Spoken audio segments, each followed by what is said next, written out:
Le soleil brillait vivement, projetant une lueur chaleureuse sur l'arrière-cour. Des ballons attachés aux chaises et aux clôtures se balançaient doucement dans la brise. Des rires se mêlaient aux aboiements joyeux d'un golden retriever courant après une balle. Des enfants se précipitaient à travers la pelouse, leurs cris aigus de joie remplissant l'air, tandis que le chien bondissait après eux. Tout près, des parents se réunissaient autour d'une table à nappe à carreaux, buvant des rafraîchissements et discutant, jetant des regards tendres vers leurs enfants qui s'amusaient. Tout semblait parfait. Presque trop parfait. Mais il y avait quelque chose qui clochait, quelque chose que vous ne pouviez pas tout à fait mettre le doigt dessus. Près du bord de la cour, les buissons bougeaient très légèrement. Le mouvement était subtil, presque imperceptible, mais semblait délibéré. Un observateur attentif aurait peut-être pu le remarquer. Un éclair de quelque chose obscurci par les feuilles, quelque chose de caché qui observe. Un des enfants, un garçon pas plus âgé que 8 ans, s'est approché des buissons, poursuivant un ballon égaré. Il s'arrêta juste avant la verdure, scrutant ses ombres. Un calme soudain s'empara de lui. Son corps se figea, les bras mous à ses côtés et ses yeux écarquillés de panique. Le golden retriever aboyait au loin, le son couvrant à peine un bruit particulier, un battement rythmé et doux, comme quelque chose de moelleux frappé à plusieurs reprises. Et puis, aussi brusquement qu'il avait commencé, il s'arrêta. « Le gâteau, allez le chercher !» Une voix aiguisée et impatiente s'éleva depuis la porte coulissante vitrée. Une femme tenait la porte ouverte d'une main, l'autre sur sa hanche. Elle regarda brièvement le rassemblement dans le jardin, puis à l'intérieur, agacée que personne ne l'écoutait. Dehors, un homme posa sa boisson sur une chaise en soupirant. Il quitta les bruits animés de la fête en entrant dans la maison. L'observateur dans les buissons a suivi du regard le mouvement de l'homme. La maison avait une petite fenêtre basse entr'ouverte au sol. Au-delà, le contour flou des escaliers était à peine visible. Le regard de l'observateur s'est fixé sur la fenêtre, puis lentement, il s'est dirigé vers elle. À l'intérieur, l'homme a marché dans un couloir silencieux vers une porte. De petits pas rembourrés derrière lui, et il se retourna pour voir une petite silhouette le suivre. Un tout petit, pas plus de 3 ans. Elle serrait une peluche contre sa poitrine, ses petits pieds peinant à suivre le rythme. « Où vas-tu » a-t-elle demandé, sa voix douce et curieuse. Son père lui a souri. Il s'est arrêté devant la porte de la cave et s'est accroupi pour être face à eux. « Reste ici, d'accord ? Je reviens tout de suite. » La fillette serra son jouet, les yeux rivés sur la porte. Immobile, sa curiosité était évidente. L'homme a ouvert la porte et un léger grincement a retenti dans le couloir. Les escaliers de la cave étaient raides, disparaissant dans les ombres ci-dessous. Il est entré, les escaliers grondaient sous son poids alors qu'il descendait. La porte s'est refermée derrière lui, sans se verrouiller complètement. Le tout petit restait immobile, fixant l'écart. Dehors, la silhouette dans les buissons se rapprochait de la petite fenêtre ouverte. Le sous-sol était sombre et frais, un vieux frigo bourdonnait faiblement dans le coin. Les pas d'un homme grincèrent contre les escaliers en bois usé. Au-dessus, la faible lueur d'une seule ampoule éclairait à peine la pièce. L'homme s'arrêta près de la dernière marche, laissant ses yeux s'adapter à la pénombre. Puis il l'a entendu. Ce n'était qu'un doux bruit de pas dans l'obscurité, mais c'était suffisant pour attirer son attention vers le fond du sous-sol. Son regard s'est posé sur une silhouette juste hors de portée de la lumière. Il a incliné la tête, plissant les yeux. « Je ne me rappelle pas que tu sois venu ici, » dit-il, l'air confus. Il avança prudemment, tête légèrement penchée comme pour comprendre ce qu'il voyait. La silhouette restait immobile, silencieuse. Il hésita, se penchant en avant, quand quelque chose tomba de la silhouette ombrageuse. Un petit objet brillant qui rebondit une fois sur le sol avant de s'arrêter contre la chaussure de l'homme. Il jeta un coup d'œil en bas. C'était un morceau de bonbon, brillamment coloré et étrangement attirant. Il rit doucement en secouant la tête. Qu'est-ce que c'est ? Une sorte de blague étrange. Amusé, il se pencha, ramassa le bonbon et le mit dans sa bouche. La douceur a frappé sa langue immédiatement, mais il y avait un goût métallique étrange en dessous. Quelques instants se sont écoulés. Son sourire s'est estompé. Quelque chose clochait, son corps fut pris d'une violente convulsion secouant sa poitrine. Il a trébuché vers l'arrière en se tenant l'estomac. Ses jambes ont cédé et il est tombé lourdement sur le sol en béton froid, convulsant de manière incontrôlable. La silhouette dans l'ombre n'a pas bougé. Son regard inébranlable était fixé sur l'homme alors qu'il se tordait. D'en haut, une petite voix a appelé. « Papa ?» Les yeux de l'homme se sont encore plus écarquillés, remplis de panique. Il a tenté de répondre, mais aucun son ne sortit de ses lèvres. Chaque muscle de son corps désespéré s'est forcé pour parler afin de la prévenir. « Papa ?»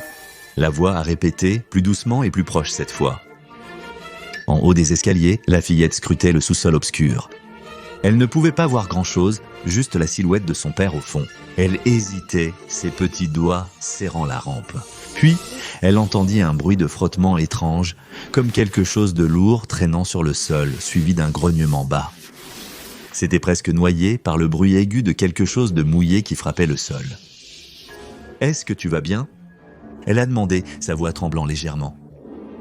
La fillette posa délicatement le pied sur la première marche. Puis la deuxième. Son animal en peluche pendait mollement de sa main alors qu'elle descendait un tout petit pas à la fois. En bas des escaliers, la petite fille s'est arrêtée. La faible lumière de l'ampoule du sous-sol vacillait faiblement, projetant de longues ombres inégales sur le sol froid en béton. Son père gisait recroquevillé en position fétale, son corps anormalement immobile. Elle baissa la tête, ses yeux écarquillés, remplis d'un mélange de curiosité et de confusion, alors qu'elle le regardait. « Papa ?» Elle murmura doucement. Elle a fait un pas de plus. C'est alors qu'elle a vu les traînées rouge foncé qui descendaient sur son torse et ses jambes. Ils brillaient faiblement dans la pénombre et un instant, elle crut que c'était de l'eau. Mais en s'approchant, les traînées semblaient plus épaisses, plus sombres. Ses petites chaussures en cuir verni faisaient un doux bruit de frottement contre le sol alors qu'elle avançait à petits pas. Elle s'est figée quand elle l'a entendu. Goutte. Elle a regardé en bas. Goutte. Un bruit lourd et humide a de nouveau brisé le silence et son regard a suivi le bruit. À ses pieds, un objet brillant et coloré a attiré son attention. Il a roulé paresseusement sur le sol avant de s'arrêter près de sa chaussure. Elle s'accroupit, ses petites mains effleurant le béton froid alors qu'elle le ramassait. C'était un bonbon, rond et brillant, sa surface lisse, avec quelque chose qui n'était pas du sirop. Elle le tint à la lumière, sa curiosité prenant le dessus sur le léger sentiment de malaise qui s'insinuait dans sa poitrine. Elle reporta son regard sur son père, ses petits sourcils se fronçant alors qu'elle faisait un autre pas en avant. Les traînées sombres sur ses jambes brillèrent à nouveau et elle réalisa qu'elles n'étaient pas du tout de l'eau. Ils étaient la source des bonbons. Goutte. Un autre morceau a roulé, atterrissant avec un faible bruit près de son pied. Ses yeux s'écarquillèrent et de curiosité en ramassant un morceau. Sans hésitation, elle l'a mis dans sa bouche, mâchant pensivement, avant que son visage ne s'illumine de joie. La petite fille regarda au-delà de son père et le vit, la chose dans le sous-sol. Accroupi, il la regardait.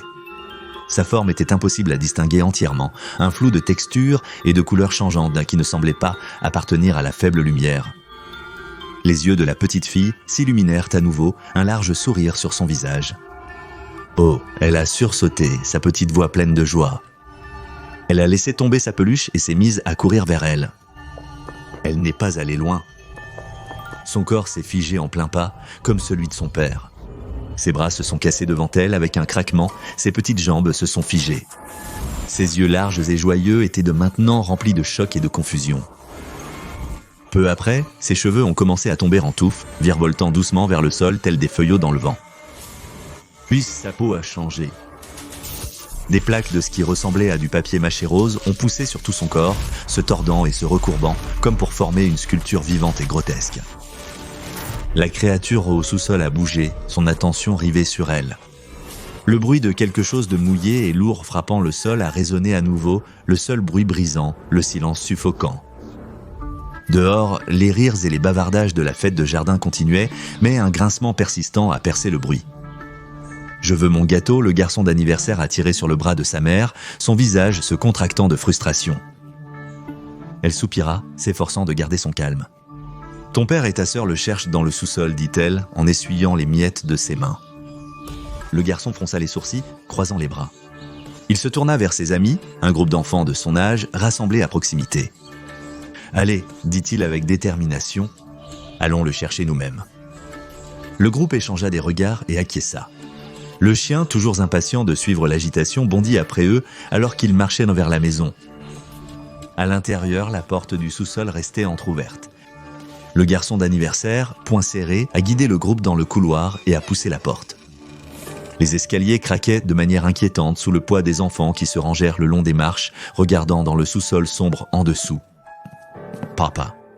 appela le garçon, sa voix tremblant légèrement. Au bas des escaliers, ils pouvaient le voir, recroquevillé sur le sol, le dos tourné. La fillette était introuvable. « Où est ta sœur ?» Un des garçons a chuchoté. Le garçon d'anniversaire haussa les épaules et descendit, les autres le suivant de près. En bas des escaliers, le garçon d'anniversaire a remarqué quelque chose éparpillé sur le sol. Des bonbons. Des morceaux brillants et colorés, mélangés à quelque chose de plus sombre. Le chien n'a pas perdu de temps, se précipitant pour renifler les bonbons avant de les dévorer avec enthousiasme. Les garçons n'ont hésité qu'un instant, leur curiosité prenant le dessus sur leur malaise. « Des bonbons », murmura l'un d'eux en se penchant pour en ramasser un morceau. « Sucré », dit un autre en mettant un dans sa bouche, mâchant rapidement. Les garçons ont suivi l'exemple un par un, saisissant des poignées de bonbons sur le sol et les mangeant sans hésiter. Le garçon d'anniversaire a hésité, jetant un coup d'œil à son père, mais ensuite sa résolution s'est effondrée. Il a saisi un morceau et l'a goûté, la douceur sucrée masquant presque le goût métallique du sang. Il s'est rapproché de son père, ses pas hésitants, mais lorsqu'il s'est positionné pour voir le visage de son père, il s'est figé. Sa bouche s'est ouverte, sa petite poitrine se soulevant alors que les larmes montaient à ses yeux. Le torse de son père avait été déchiré. Une énorme entaille déchiquetée parcourait son corps, et là où ses organes auraient dû être, des bonbons se déversaient à la place. Les morceaux de sucre brillants et colorés brillaient d'une lueur humide dans la faible lumière. « Ton chien a un problème, mec », a dit un garçon derrière lui. Le Golden Retriever était allongé sur le côté, convulsant violemment. Ses membres se contractaient anormalement. De la mousse bouillonnait à sa bouche avant son immobilité. Mais le garçon n'a pas répondu. Son visage marqué par les larmes restait fixé sur son père. Un des autres enfants s'était égaré vers le coin du sous-sol. « Et regarde ça !» dit-il en pointant du doigt. Les autres se sont tournés pour voir ce qu'ils regardaient, une pinata rose de forme étrange assise dans l'ombre. Un des garçons a souri en disant que c'était mignon. Le premier garçon s'est rapproché curieux. « Comment est-ce arrivé ici ?» s'est-il interrogé à voix haute. Alors qu'il s'approchait, la piñata bougeait. Au début, on aurait dit qu'elle se stabilisait, mais ensuite elle a bougé à nouveau, cette fois en se dirigeant vers lui.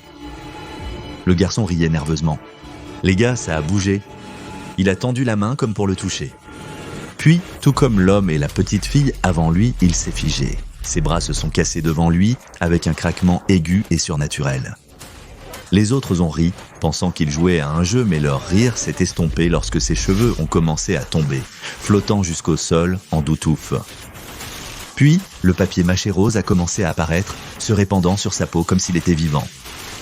Son visage s'est contorsionné, mais son corps est resté figé sur place. « Qu'est-ce qu'il fait ?» L'un des garçons a murmuré, apeuré et confus.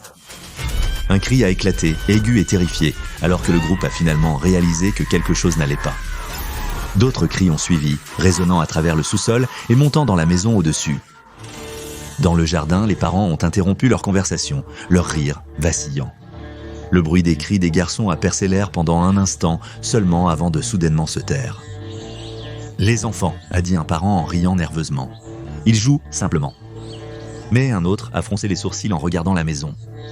Et s'ils ne jouaient pas simplement ? Un petit groupe de parents a échangé des regards inquiets avant de se diriger à l'intérieur pour enquêter. Les parents ont descendu prudemment les marches de la cave. En bas, la scène qui les a accueillis les a arrêtés net.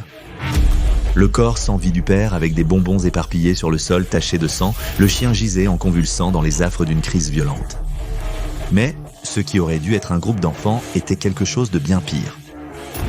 Des piñatas roses remplissaient la pièce, se tenant debout comme de petits soldats grotesques. Ils variaient en taille et en forme, leur surface déformée et remplie de papier mâché déchiqueté. Lentement, tous se sont tournés à l'unisson, leurs yeux sombres et vides, se fixant sur les parents à l'escalier. « Qu'est-ce que l'un des parents a murmuré, sa voix s'estompant? Les piñatas se sont mises à bouger. Au début, c'était une lente et saccadée démarche, mais à mesure qu'ils se rapprochaient, leurs mouvements devenaient plus coordonnés, presque humains. « Courez !» cria quelqu'un, brisant la transe. Les parents se sont retournés frénétiquement, essayant de fuir par les escaliers. Les piñatas ont enjambé le corps sans vie du père, leurs yeux creux sans cligner, alors qu'ils montaient les escaliers vers le reste de la maison. Dans la maison, les piñatas se déplaçaient avec une détermination inquiétante. Leurs pas saccadés et mécaniques les menaient à travers les pièces. Ils ont atteint la porte vitrée coulissante menant à l'arrière-cour, une petite armée de figures roses inquiétantes, les yeux vides brillant au soleil. Le jardin bourdonnait de rires et de conversations, le tintement des verres se mêlant aux cris de joie des enfants jouant à chat. Les verres étaient à nouveau remplis et les parents discutaient en groupe, gardant un œil sur leurs enfants. Près du fond du jardin, quelques adultes qui venaient de fuir le sous-sol se tenaient regroupés, le visage pâle et les yeux écarquillés de panique. « Vous ne comprenez pas », bredouilla l'un d'eux d'une voix basse mais pressante. « Il y a quelque chose là-bas. C'est... » Avant qu'il ne termine, la porte coulissante vitrée s'est ouverte. Les têtes se sont tournées alors que les piñatas commençaient à émerger, leurs mouvements rigides et non naturels attirant l'attention de tout le monde dans le jardin. Les yeux des enfants se sont illuminés, pointant du doigt avec excitation. « Piñata !» s'exclama l'un d'eux, sa voix remplie de joie. Les adultes ont échangé des regards perplexes. Qu'étaient ces choses? Le groupe du sous-sol s'est figé, leur souffle coupé dans leur gorge. Alors que les piñatas se rapprochaient, un garçon s'est détaché du groupe, sa curiosité surpassant le malaise des adultes. Il « Cool !» dit-il, courant vers l'une des étranges figures roses. « Non, arrête !» a crié un parent, mais il était trop tard. Le garçon s'est figé en plein pas, son corps se verrouillant sur place, et ça, comme si une force invisible l'avait saisi. Ses bras pendaient à ses côtés et ses yeux écarquillés se déplaçaient frénétiquement. La piñata la plus proche s'est rapprochée, son regard vide fixé sur lui. Sans hésitation, elle a levé ses poings en papier et a commencé à frapper. Les coups étaient brutaux, résonnant avec des bruits écœurants. Des bonbons se sont éparpillés du torse du garçon, colorés et brillants au soleil, pendant que la piñata continuait à le marteler jusqu'à ce que sa forme sans vie s'effondre au sol. Pour un instant, le jardin était silencieux. Les adultes regardaient, paralysés par le choc, leurs visages pâles d'horreur. Puis, le silence s'est brisé. Les adultes ont crié de terreur, leurs voix se mélangeant en une cacophonie de panique. Mais les jeunes enfants ont crié de joie, leur gaieté perçant le chaos. « Des bonbons ?» a crié l'un d'eux, courant vers le tas. « Attends, ne le fais pas !» Un perroquet a crié en se précipitant pour les arrêter, mais il était trop tard. Les enfants se sont rués sur les bonbons en prenant des poignées et en les engloutissant. Leurs rires résonnèrent alors qu'ils mâchaient, inconscients du sang qui tachait le sol. Les changements ont débuté quasi instantanément. Un enfant s'est soudainement figé, tremblant, ses cheveux tombant par poignées. Un autre est tombé à genoux, sa peau se craquelant et se transformant en papier mâché rose. En quelques minutes, les enfants qui avaient mangé les bonbons n'étaient plus humains. Leurs formes se tordaient de manière grotesque alors qu'ils se transformaient en nouvelles piñatas, leurs mouvements identiques aux originaux. Les parents restants se battaient désespérément pour éloigner leurs enfants des bonbons et des piñatas avançantes, mais les piñatas continuaient d'avancer inlassablement, leurs yeux vides fixés sur le chaos qu'ils créaient. L'un des pères, debout près du barbecue, agissait sous l'effet de l'adrénaline pure. Il arracha le grill encore enflammé de son support. Avec un cri guttural, il le lança au centre des piñatas avançantes. Les flammes ont explosé vers l'extérieur, engloutissant plusieurs des créatures en un instant. Leurs mouvements saccadés ont cessé alors qu'elles s'effondraient au sol, réduites en cendres et en morceaux de papier fumant. « Au feu !» cria-t-il d'une voix désespérée. Utiliser le feu, mais sa victoire fut de courte durée. L'une des piñatas apparut derrière lui, passée inaperçue dans le chaos. Il s'est figé en plein tour, les pinces qu'il tenait tombant au sol. La piñata n'a pas perdu de temps, le frappant avec une précision brutale jusqu'à ce que son corps déverse des bonbons sur le sol. De l'autre côté de la rue, une voisine curieuse regardait le chaos depuis sa fenêtre. Elle serrait le téléphone d'une main tremblante en parlant à l'opérateur des urgences. Il se passe quelque chose dans la maison d'en face. C'est Je ne sais pas comment l'expliquer. Cédant ces choses, elle attaque tout le monde. Sa fille, elle était près d'elle, le visage appuyé contre la vitre. « C'est quoi, maman ?» demanda-t-elle d'une voix faible et apeurée. La mère n'a pas répondu. Son cœur s'est enfoncé lorsqu'elle a réalisé que les piñatas avaient arrêté leur déchaînement dans le jardin. Chacun d'entre eux s'était tourné vers sa maison. « Maman » chuchota la fillette, les larmes aux yeux.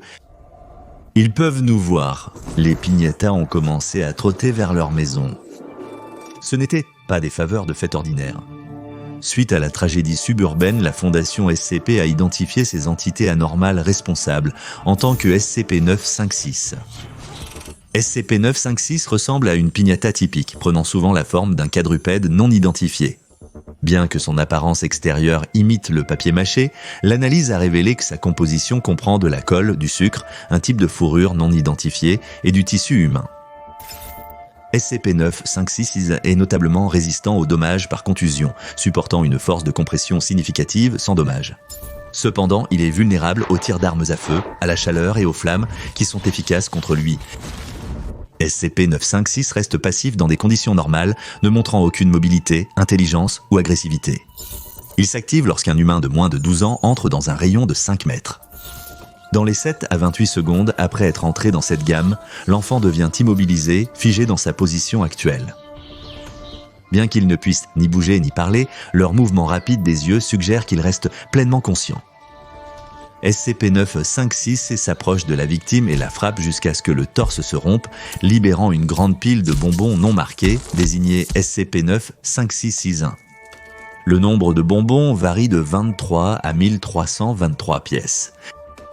SCP-956 répète ce processus pour toutes les autres victimes immobilisées avant de retourner à son état passif. Une victime peut être sauvée de l'activation de SCP-956 si récupérée rapidement. Une fois la victime éloignée d'au moins 12 mètres, SCP-956 redevient passif. Cependant, la victime reste définitivement immobilisée sans signe de rétablissement. Les autopsies sur les victimes immobilisées révèlent une déshydratation sévère rendant leur corps fragile.